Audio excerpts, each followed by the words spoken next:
Tu es Petrus et superam Petram edificabo ecclesiam meam, et porte inferi non prevalebunt.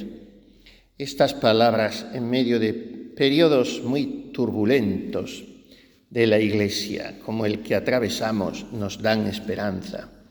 Las puertas del infierno, que en lenguaje hebreo significa los poderes, las asechanzas, los ataques del infierno, no derrotarán a la Iglesia. La última homilía de esta solemnidad de San Pedro y San Pablo la tuvo Benedicto XVI en el año 2012. Después, en el 13, en febrero, como sabemos, renunció. Y aludió a la iconografía, a la presentación plástica de las figuras de estos dos apóstoles en el imaginario católico. Pedro con las llaves, Pablo con la espada. Y de ahí arrancó para hacer, como todas las suyas, una pieza magnífica a nivel oratorio y teológico. Empezó diciendo que la comunidad cristiana de Roma había comenzado considerando a estos dos grandes hermanos en la fe, Pedro y Pablo, como una especie de contrapunto de los míticos niños Rómulo y Remo, de los que se hace arrancar la fundación de Roma. Pero también hay otro paralelismo, añadía Benedicto XVI, con otros dos hermanos, con Caín y Abel, porque tampoco, se atrevía a seguir diciendo el Papa, faltaron dificultades y conflictos en la relación entre Pedro y Pablo.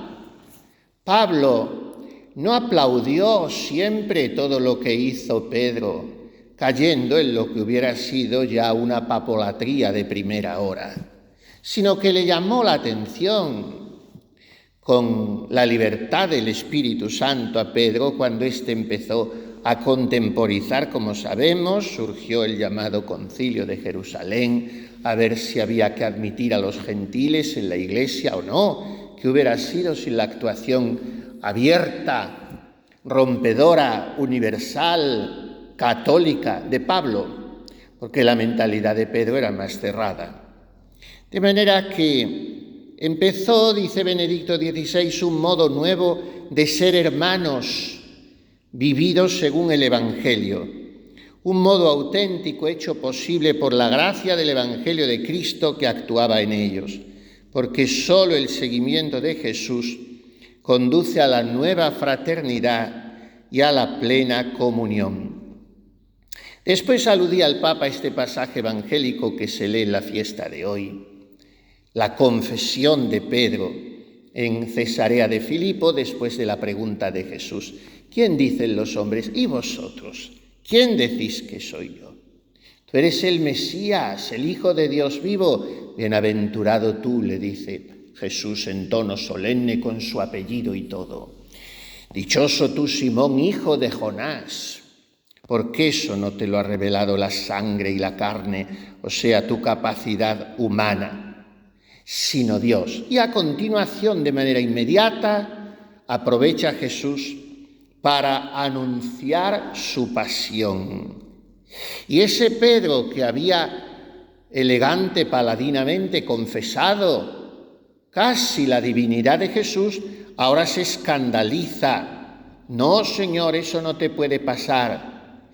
Y ese Jesús que había alabado a Pedro por su claridad en la confesión de la fe, ahora le rechaza de una manera fuerte y violenta.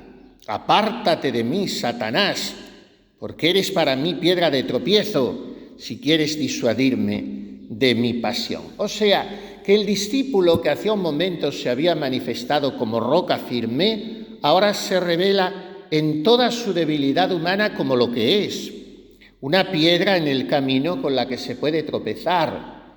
Eso en griego se traduce con la palabra skandalon. Eso es un escándalo, algo que me hace tropezar, aunque sea una piedrecita que se me atraviesa en la rueda. Y por eso presenta este episodio, seguía diciendo Benedicto XVI, la tensión entre el don que proviene del Señor y la capacidad humana. Y seguía diciendo que se anticipa en este pasaje el drama de la historia del mismo papado, que se caracteriza por la coexistencia de estos dos elementos. De una parte, gracias a la luz y la fuerza de lo alto, el papado constituye el fundamento de la Iglesia peregrina en el tiempo. Por otra, emergen también a lo largo de los siglos la debilidad de los hombres, que solo la apertura a la acción de Dios puede transformar. El mismo Benedicto XVI, siendo todavía cardenal, ya disipó esa creencia fideísta, pietista, nacida de la falta de formación teológica, según la cual todos los papas son elegidos por Dios. Y no es verdad, son elegidos por los hombres. Después ya Dios les asegura la asistencia del Espíritu Santo para que preserven en lo fundamental, aunque se puedan equivocar en cosas secundarias, la doctrina católica. Pero, dijo en aquella ocasión el cardenal Ratzinger, y esos papas que han sido escandalosos en sus vidas para la historia de la Iglesia también han sido elegidos por Dios. De verdad que es una mezcla la que está diciendo aquí, la que se produce entre el papado. La asistencia de Dios, pero sobre un hombre que puede continuar, y muchas veces sucede, siendo un escándalo en el sentido de una piedra de tropiezo.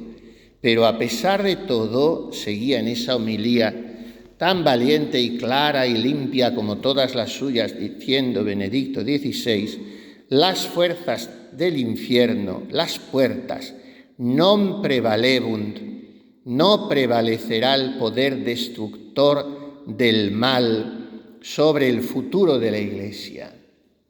Y después se detenía un poco en explicar el sentido de esos dos símbolos, las llaves en las manos de Pedro, remontándose a una profecía del libro de Isaías sobre el funcionario Eliaquín, del que se dice: colgaré de su hombro la llave del palacio de David, lo que él abra nadie lo cerrará, lo que él cierre nadie lo abrirá. Y una palabra de Jesús en el Evangelio que se dirige a los escribas y fariseos también se relaciona con las llaves. Cerráis el reino de los cielos a los hombres. Por eso, ¿qué es lo que le corresponde a Pedro? Abrir la puerta del reino de los cielos. Más aún, juzgar si aceptar o excluir, si atar o desatar. Y esto alude a las decisiones doctrinales y al poder disciplinar, dice el Papa. Y también Jesús dice a los discípulos: lo que atéis en la tierra quedará atado en los cielos, y lo que desatéis en la tierra quedará desatado en los cielos. ¿A qué se refiere? Al poder de los pecados. Eso es atar y desatar. Terminar con ese poder, cancelando la influencia del pecado, o sea, perdonando en nombre de Dios. Esta gracia, la de atar y desatar, dice hermosamente Benedicto XVI, gracia que debilita la fuerza del caos y del mal, está en el corazón del misterio y del ministerio de la Iglesia. La Iglesia no es una comunidad de perfectos, sino de pecadores que se deben reconocer necesitados del amor de Dios, necesitados de ser purificados por medio de la cruz de Jesucristo.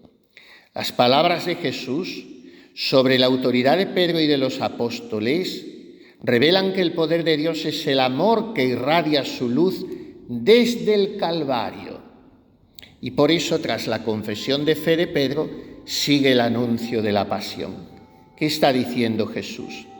Que con su muerte vencerá el poder del infierno y que con su sangre derramará sobre el mundo un río inmenso de misericordia. Y por fin se detenía en esta profunda homilía el Papa Benedicto en explicar un poco La iconografía paulina, el símbolo de la espada en manos del apóstol de las gentes. ¿Por qué? Ya hemos visto por qué Pedro con las llaves. Ahora, ¿por qué Pablo con la espada? Dice el Papa, sabemos que esta significa el instrumento con que fue asesinado. Así como Pedro fue crucificado boca abajo, según la tradición, Pablo fue decapitado.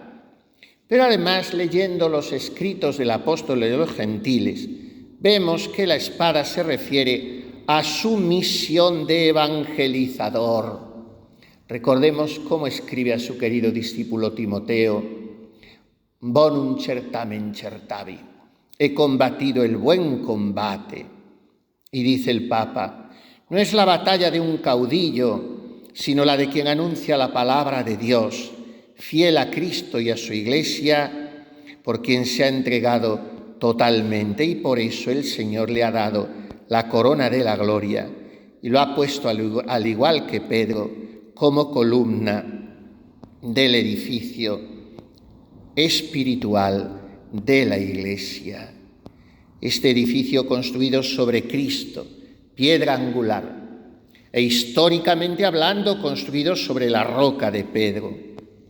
Así nosotros, terminaba el Papa su homilía del año 2012, nosotros, animados por esta certeza, sintámonos juntos, y aludió a su mote episcopal, sintámonos juntos cooperadores de la verdad, la cual es una y sinfónica, y reclama de nosotros el empeño constante de conversión al único Señor en la gracia del Espíritu Santo.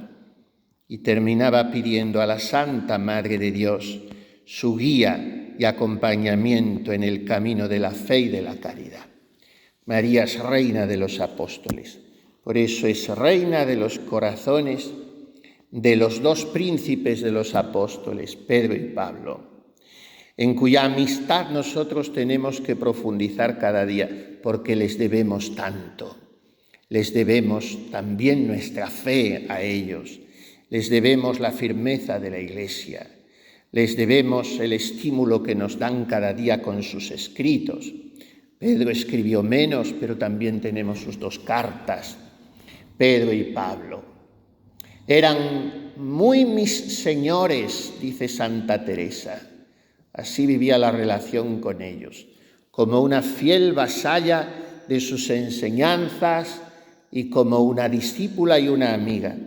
Estos dos santos eran muy mis señores, y esta fiesta la escogió Jesucristo para hacerle gracias muy singulares a Teresa de Jesús, mostrándole su humanidad, aquella que vieron en el lago de Genesaret y en los caminos de Palestina y en el camino de Damasco, Pedro y Pablo respectivamente. Que nosotros seamos cada día, como ellos lo fueron, más amigos de Jesús, vivamos más enamorados de su corazón, que le pidamos a Pedro gozar de sus llaves para sentirnos bañados por la misericordia de Dios, que perdona constantemente nuestros pecados, que le pidamos a Pablo saber usar también su espada para combatir en el buen combate de la fe, y que pidamos a ambos saber tener la generosidad del martirio en nuestra entrega de cada día. Así sea.